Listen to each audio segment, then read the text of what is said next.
I'm here in Cork City here, and I just met up with one of the great Cork hurlers, Seanie McGrath, All-Ireland winner, Munster champion, Sigerson Cup winner, All-Star.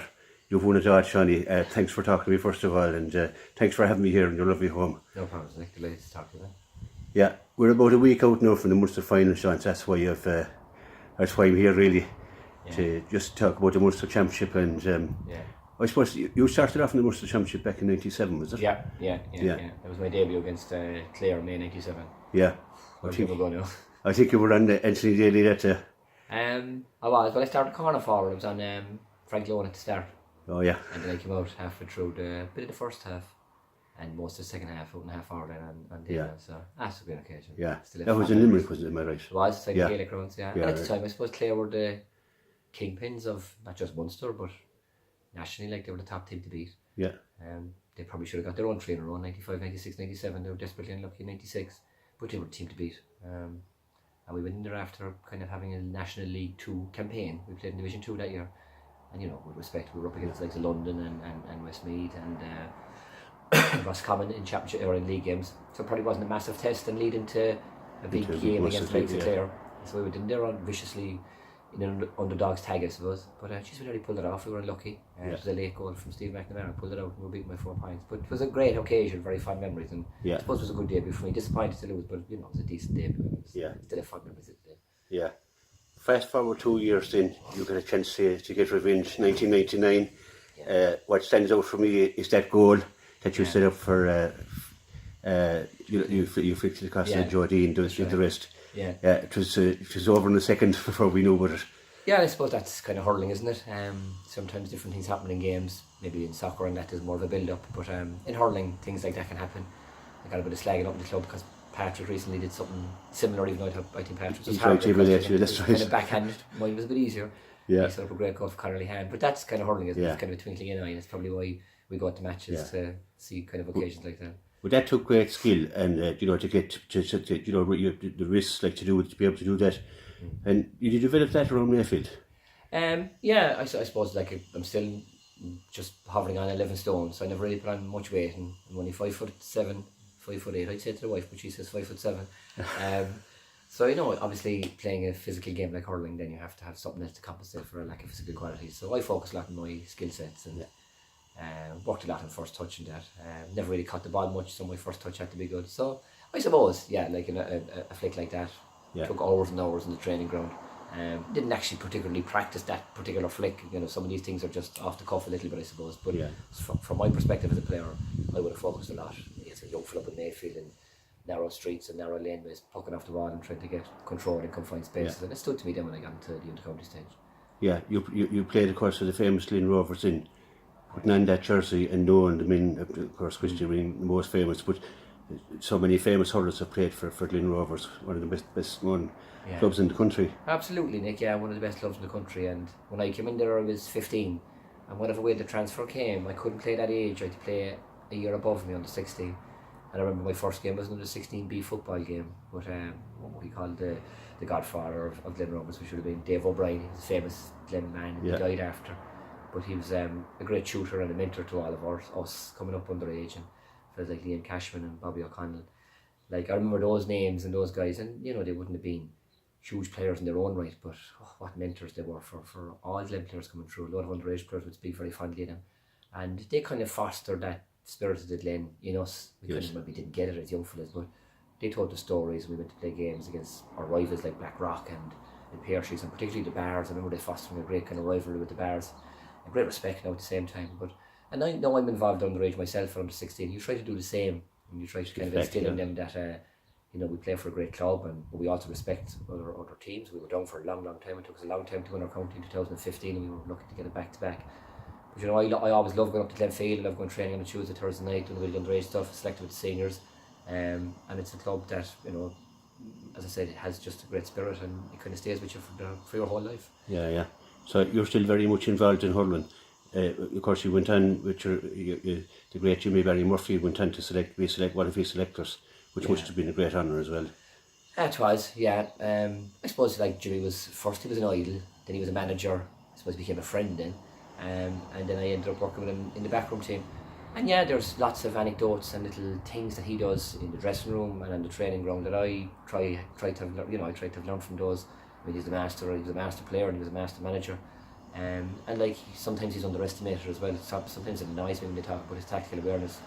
He's terribly astute, and he knows how to play the game. He knows how to get players right. His man management is second to none. And that's the biggest thing for me. Like, I try to be very respectful to players. It's easy to criticise them. Yeah. It's easy to get stuck in them and maybe shout in I wouldn't say abusive stuff, but criticise them when they do something wrong. But I think the very good managers are able to get fellas back, get them back on track. And I mean, Jimmy was outstanding for that. Loads of league games. One particular league game, or challenge game actually in '99, where we were very, very poor coming into the championship. But the way he rallied us and got us going for the Waterford game was just second to none. He was top man. And yeah, I'd like to think now that I've learned from him. Yeah. Might be able to pass some of his knowledge on to younger players. Yeah, '99 was a great year for you. You went on and you beat Kilkenny in the All-Ireland final, and you continued on in. You have 3 Munster medals, am I right? Yeah, '99, 2000, and 2003. Yeah. So you won one against Clare. You won one against, was it 2 against Tipperary? We won 1 against Tip, and we won 1 against Waterford in 2003. Oh, Waterford, that's right. Yeah. So you played against all the top hurlers in Munster, that area. Yeah. That area, it was a great area in Munster, I suppose, because other teams were coming in as well. Yeah. Waterford and Clare, of course, came on the scene. So that's right. And Tipperary. Is there any outstanding hurlers that you? I know yourself and Dalo became great friends. Yeah. Dalo was a super hurler. Like, as we talked to someone actually at a wedding yesterday, and sometimes the leaders in the field don't necessarily have to be the best players or the best skill sets. Dalo was a serious hurler. But what stands out was his leadership qualities. Vocal on the field, and he was respectful on the field. No, he wasn't abusive, but his great ability to rise to rally the troops, and when things were down, you could always hear him onto the players next to him. He didn't have an ego, but he was fighting confident. Great motivator. Great motivator. And I could see later on how he became a great manager for Clare and for Dublin in particular. He was seconds away from getting his team. I was selected the same day in 2013, but they were very, very close to getting to an Ireland final. And loads of players stand out, and Michael Rynne would have been another one. Michael Rynne, Conor back, Liam Sheedy and Willie O'Connor, Brian Quinn was top of the stuff, Seanie Flood. There was loads. I suppose the one player that stands out, and my father was a big fan of his, and I was lucky enough to play Railway Cup with him in 2000, and I introduced him to my father after we beat Leinster in the Railway Cup final up in Nolan Park, and John Leahy was a super hurler. John Leahy, yes. Just was a great hurler, and he was kind of a love-hate figure as well for us in Cork. You need that, yeah. Turles, a young fella, and almost hating the guy, but still being in awe of some of his skills, and the way he was able to score from long distance and play anywhere really, midfield and forward line. And we played against him a few times. We played against him in the Munster final in 2000, and then, as I said, got to play with him with Munster. And I just introduced him to my father after, and I thought he was so respectful to my dad, and he spoke to him for a good 10 or 15 minutes. It was a great sign of the guy. He's kind of a guy that stands out. I always had a great time. I know down through the years he was criticised for different activities, but got his life in order as well. Great guy. And, great guy, and helping other people. Fabulous guy.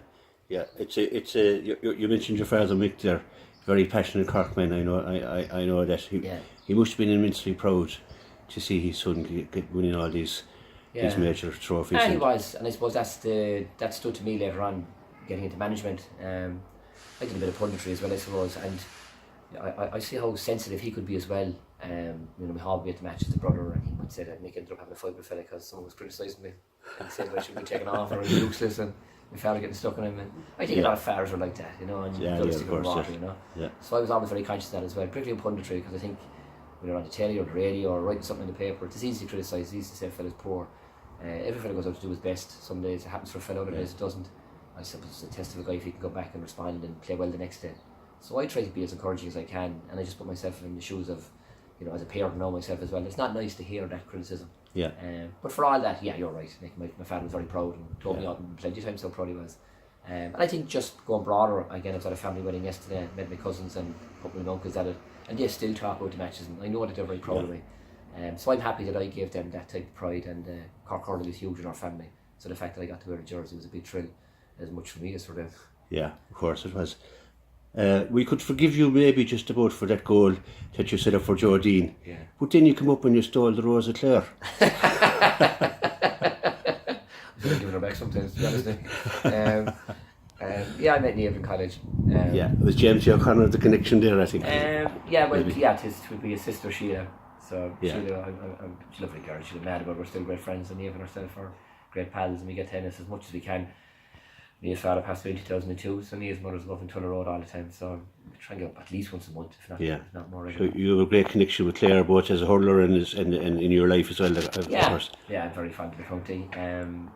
The Flares on the couple has been on regularly there. She'll have a caught TNG one night doing a bit of a jig. She's a great cat. Yeah. So I love going up there, and I go across to the garage to Pat Fitz, and we've no chat about the games. And I love, I've always had a soft spot for Clare hurling, I suppose. Again, a bit like John Leahy, love hate, I suppose envious of them in the 90s and always trying to beat them in Loughnan's tactics and all that. But when you look back, they just totally enthralled the whole country. And they talk about Kilkenny now, and I suppose in the noughties into the late noughties, and they were an awesome team. Yeah. But I always thought that Clare team achieved and almost underachieved. I thought they were exceptional, great players. As I said earlier, they could have got a 3 in a row. And they were kind of on the wind down a bit in 98, but they were still unlucky. Like they should have, I know there was the incident with the referee and blowing up early. Yeah. They should have got to that final as well, and who knows what could have happened against Offaly in 98. So you couldn't even argue they could have got a 4 in a row. Yeah. And I suppose really they had so much mileage in the clock. The day before was fierce unlucky with the free. James was injured for that Munster final. That's right, yeah. And we won a Munster final. We were very, very happy, and you never devalue winning anything. Jesus, we won a great Munster campaign in All Ireland, but we definitely caught, I think, Clare on the slide that time. They had so much mileage. They were an enthralling team, and I'd have a fair soft spot for Clare all the time. Yeah, appreciate you. And it's nice to hear. It's nice to hear that. The game next Sunday, it's a different Munster Championship now than the ones you played in, where from '97 there was a back door, but it's different again now. It's changed again now with this new format. Yeah.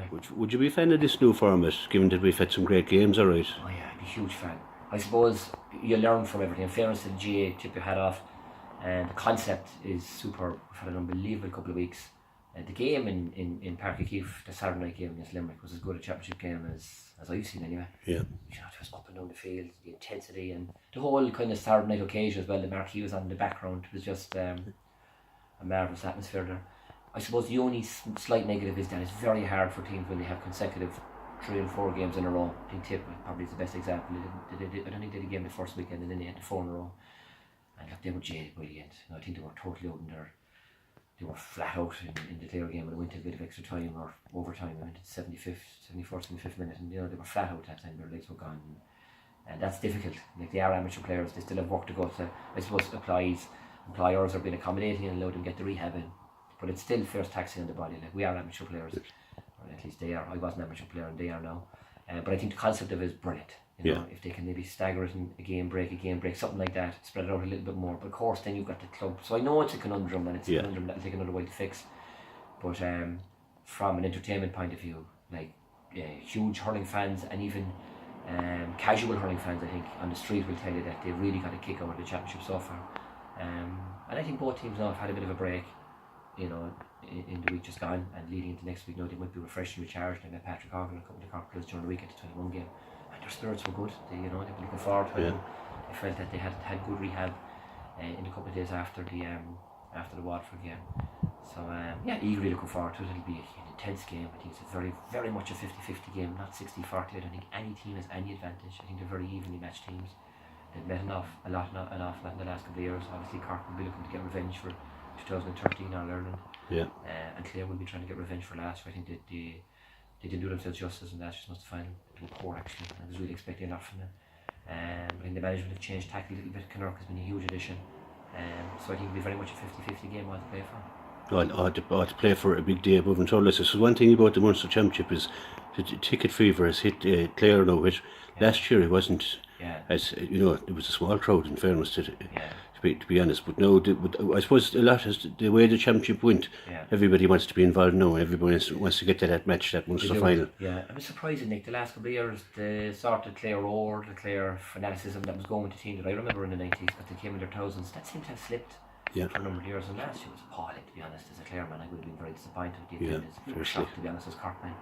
But definitely there seems to be a different appetite inside in Clare now. The buzz maybe that they brought at minor under 21 level seems to be back. Tony Kelly is back playing exceptionally well. Shane O'Donnell isn't scoring, but by God, he's creating fierce trouble up there.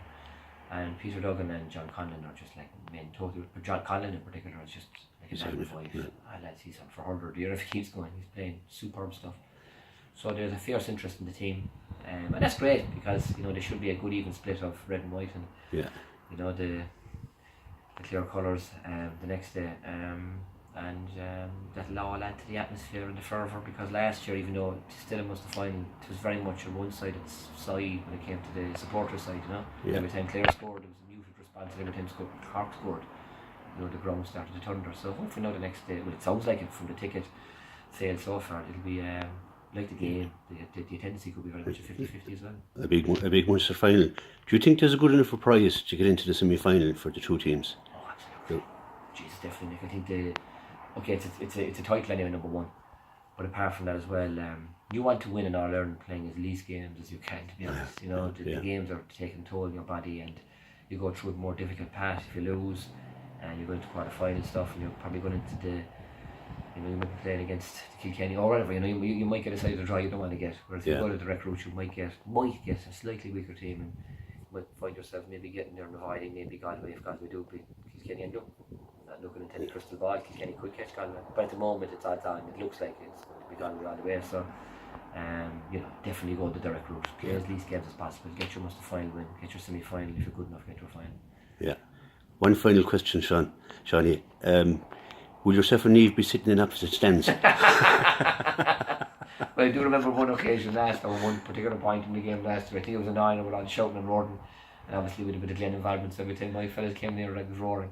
But I remember one particular score, it was Conor McGrath's goal, but geez, she hopped up off the chair that time and gave a big banner roar next to me, and I gave her the evil look. But a bit of banter. No, we're close. We'll be right next to each other. But and that adds to it. She put the Clare flag up outside the house now during the week. Yeah. Be great. Oh, that is great. That's be great lead up now, the week leading up. Yeah, fabulous thing. Seanie, thanks so much for having me here. I'm delighted to be here, delighted to get this interview and your great insight into the game. I'm actually sitting in front of a legend as I sit here. So Seanie, thanks very much. I really appreciate it. Thank you. Thanks, Nick. No problem, mate.